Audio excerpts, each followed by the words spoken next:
Gardevoir is looking to get into the heads of the competition.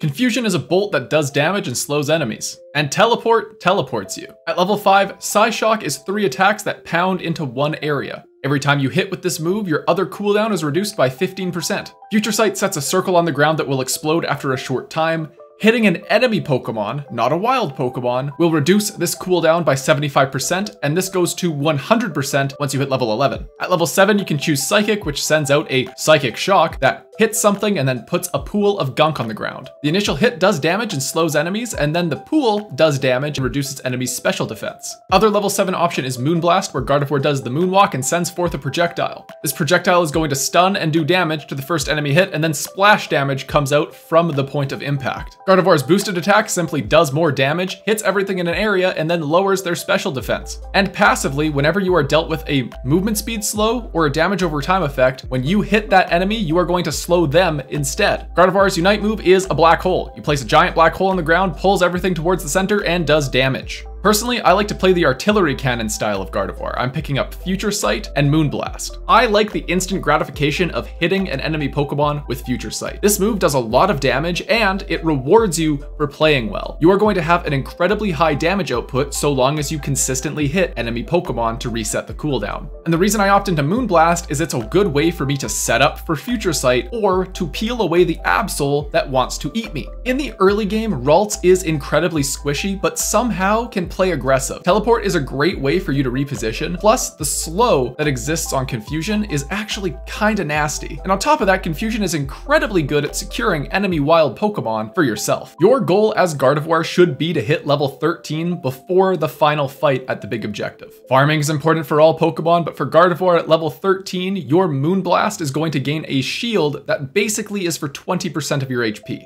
That is a pretty big deal considering that this move is up every 5 seconds. My best advice to new Gardevoir players is to watch the corridors. Have your big circle abilities ready to go and watch the corridors where Pokemon are going to have limited options on how to get out of your damage. There is pathways for you to cut off that are going to practically guarantee your damage hits. And that's the basics for how to play Gardevoir. If you want to keep learning Pokemon Unite with me right now, click the video on your screen and it'll take you to another guide. Otherwise, subscribe to this channel so you don't miss when I upload next, and I'll see you in the next video. Have a fantastic day.